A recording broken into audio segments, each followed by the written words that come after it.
New information would be we did determine a cause this afternoon, right around this afternoon sometime. We determined to be unattended cooking. So we did have a resident that was started something on a stovetop, left, his smoke detector activated, and went back in, attempted to use an extinguisher, and then left the apartment. And so that's how that started. Do you know what room or what floor? Yeah, it started on the third floor. This building's construction's different. The building falls well within code. We haven't had any complaints about this structure, from these occupants or anything. So that's good news. But yeah, with the construction, it has a common attic, so there are no firewalls. By the time our crews had gotten here, there is a pipe chase that runs the middle.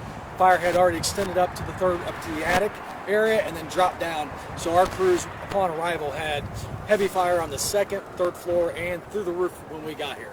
So, like I said, this afternoon we made an aggressive interior attack. Did everything we could.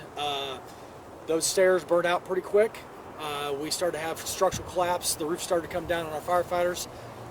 That's the only reason we pulled out, is because we actually had guys inside, gals inside, when the building started to collapse in that area. At this point, can you confirm that the fire started from the apartment in which the family had died? It did not start in the apartment where the family died. No, it was not that apartment. Do we know if it was smoke inhalation that made the cause of death? I don't have a cause of death right now. Do you know what kind of the next steps are as far as, yeah? Well, we're not releasing any names from the fire department. We're going to leave that up to the Independence Police Department because we're not sure if they've made all family notifications yet. So we're hands off of that. We have the cause. We've secured the building's being secured right now. I was just there, so they're boarding it up right now. Now, really, it's on the property owners to handle what they do with the structure next. Tell us anything about the family. Were they local or any? I don't have any information. Well, yes, they were local. I know one of the children was enrolled in a local school district. And then, like, if it's an accident like that, is it possible that they face charges, or do you have any idea on? I don't believe that the police department's going to be filing any charges. It appears to be a horrific accident. You mentioned the home or apartment renter tried to use a fire extinguisher. Do you know how effective that was, or was it too out of control by? Well, I'm going to say it wasn't very effective. Well, yeah, right, but yeah. So you know, we always advise. You know, it's nice to have an extinguisher on hand. Number one, I'm going to say, for lessons learned out of this, we need to make sure that we never leave cooking unattended. Okay, that how quickly things can escalate, as you can see in this instance, that when we leave cooking unattended, catastrophe can happen. Second, just for apartment fire safety, just remember, when there's a fire in your apartment, you want to make sure that you close your door on your way out, because you're confining that fire. We also say close when you doze. If you're going to bed at night, make sure your bedroom door's closed, because any kind of fire barrier like that can stop the spread of fire. So we want to make sure the doors are closed to limit the spread of fire, especially in these garden-style apartments like we have behind me. They have those open gangways, those open walk stairwells that act as a chimney. They're made of wood. There's plenty of oxygen, plenty of wind flow, and those things can get going really fast. And then, as you can see, from the time of 911 call, which I haven't got all that information yet, we're compiling all that information.